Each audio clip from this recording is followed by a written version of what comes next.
Hello guys, അപ്പോൾ ഇന്ന് നമ്മൾ പതുക്കെയാണ് ഞങ്ങൾ പറയുന്നത്. അമ്മയ്ക്ക് കേൾക്കാൻ പറ്റും. കാരണം കാരണമല്ല, ഇന്ന് ഓഗസ്റ്റ്. സോ ഗൈസ്, ഞാൻ കാറിൽ കയറി. അപ്പോൾ അമ്മ ഇപ്പോഴും റിസപ്ഷന് പോകാനുള്ള വൈബിൽ അച്ഛന് ഇൻഷർട്ടൊക്കെ ചെയ്ത് കൊടുത്തിട്ടുണ്ട്. പറയൂ. ഇന്ന് അമ്മയുടെ 50ാമത്തെ ബർത്ത്ഡേ ആഘോഷിക്കാൻ നമ്മൾ പോവുകയാണ്. ഈ കാര്യം അമ്മയ്ക്ക് അറിയത്തില്ല. നമ്മൾ അമ്മയ്ക്ക് ഒരു സർപ്രൈസ് കൊടുക്കാനുള്ള പ്ലാനാണ്. അച്ഛന്റെ ആഗ്രഹപ്രകാരമാണ് അച്ഛൻ പോകുന്നതിന് മുമ്പ് തന്നെ നമ്മൾ ഈ ഒരു ചെറിയ കുട്ടി പ്ലാൻ നടത്തിയിരിക്കുന്നത്. സയന്റിഫിക്കലി ഇങ്ങനെ പാടുമ്പോ തൊണ്ട സൗണ്ട്. ഇതാണ് ഞങ്ങളുടെ ഫാമിലിയിലെ സയന്റിസ്റ്റ് ആണ് ഗൈസ്. അച്ഛാ ഒന്ന് ഇങ്ങോട്ട് തിരിഞ്ഞാണ്.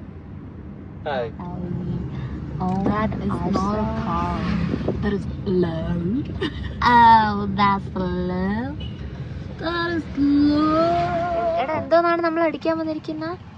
എടാ പറഞ്ഞാണ് 1000 പെട്രോൾ ആണ് നമ്മൾ ഇന്ന് അടിക്കാൻ വന്നിരിക്കുന്നത്. പക്ഷെ ഡ്രൈവറിന് പെട്രോൾ ടാങ്ക് തുറക്കാൻ അറിയത്തില്ല.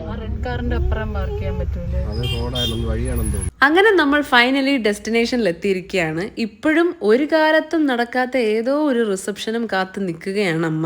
ആരുടെ റിസപ്ഷനാണ്, ഏത് റിസപ്ഷനാണ് എന്നൊന്നും അറിയാതെ അമ്മ ആ റിസപ്ഷൻ അറ്റൻഡ് ചെയ്യാൻ പോയിക്കൊണ്ടിരിക്കുകയാണ് ഗൈസ്.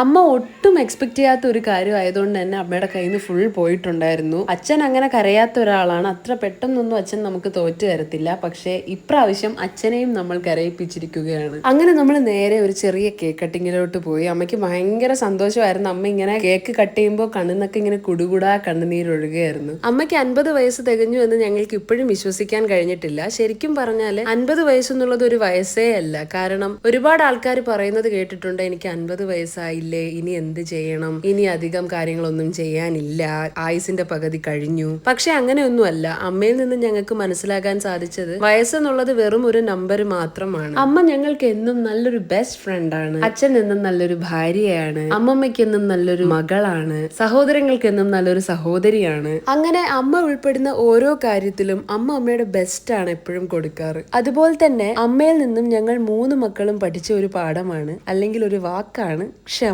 ഈ ഒരു വാക്കിന്റെ ശക്തി കൊണ്ട് മല പോലെ വന്ന ഒരുപാട് പ്രശ്നങ്ങളെ അമ്മയുടെ ലൈഫില് എലി പോലെ പറഞ്ഞു വിട്ടിട്ടുണ്ട്. അപ്പൊ നമ്മൾ പറഞ്ഞു വന്നത് അമ്മയുടെ ബർത്ത്ഡേ പറ്റിയാണ്. അങ്ങനെ അമ്മയ്ക്ക് 50 വയസ്സ് തികഞ്ഞിരിക്കുകയാണ്. ഒരുപാട് വിശേഷങ്ങൾ അമ്മയെ പറ്റി പറയാനുണ്ട്. അതുകൊണ്ടാണ് ഈ ബർത്ത്ഡേയുടെ കാര്യം ഞാൻ ഇടയ്ക്കിടയ്ക്ക് മറന്നു പോകുന്നത്. അപ്പോൾ വീണ്ടും നമ്മൾ ബർത്ത്ഡേയിലോട്ട് തിരിച്ചു വരുമ്പോൾ അമ്മയുടെ ബർത്ത്ഡേ നമ്മൾ സെലിബ്രേറ്റ് ചെയ്തത് സ്വർഗം എന്ന് പേരുള്ള ഒരു കഫേയിലാണ്. ഇത് നമ്മുടെ ടിൻഡുവിന്റെ തന്നെ ഒരു ഫ്രണ്ടിന്റെ കഫേയാണ്. അതുകൊണ്ട് തന്നെ നമുക്ക് എല്ലാ കാര്യങ്ങളും വളരെ എളുപ്പത്തിലാണ് അവർ ചെയ്തു തന്നത്. അങ്ങനെ കേക്ക് കട്ടിങ്ങും ഷെയറിങ്ങും ഒക്കെ കഴിഞ്ഞപ്പോൾ അമ്മയ്ക്ക് ആ ഗിഫ്റ്റ്സ് ഒക്കെ ഒന്ന് ഓപ്പൺ ആക്കി നോക്കണം എന്ന് പറഞ്ഞു. കൊടുത്ത സാധനം അമ്മയ്ക്ക് ഇഷ്ടമാകുമോ ഇല്ലയോ എന്നുള്ള ഒരു കൺഫ്യൂഷനിലായിരുന്നു ഞങ്ങള്. പക്ഷെ എന്തായാലും അമ്മ ഓപ്പൺ ആക്കി കണ്ടിടനെ എന്നെ അമ്മയ്ക്ക് ഒരുപാട് സന്തോഷമായി. കൂടെ ആ ഒരു കരച്ചിലും കൂടെ കണ്ടപ്പോ ഡബിൾ സന്തോഷം. അമ്മയുടെ കണ്ണുനീര് കണ്ട് മക്കള് സന്തോഷിക്കുന്നു എന്നല്ല അതിന്റെ അർത്ഥം. അമ്മയ്ക്ക് ഒരുപാട് സന്തോഷം വരുന്ന സമയങ്ങളിൽ ഇതുപോലെ അമ്മ അറിയാതെ കരഞ്ഞു പോകാറുണ്ട്. ഇപ്പൊ നമ്മുടെ കേക്ക് കട്ടിങ് കഴിഞ്ഞു, കേക്ക് ഷെയറിങ് കഴിഞ്ഞു, ഗിഫ്റ്റ്സ് അൺബോക്സ് ചെയ്ത് നോക്കി. ഇനി നമ്മൾ ചെയ്യാനുള്ളത് കുറച്ച് ഫുഡ് അടിക്കുക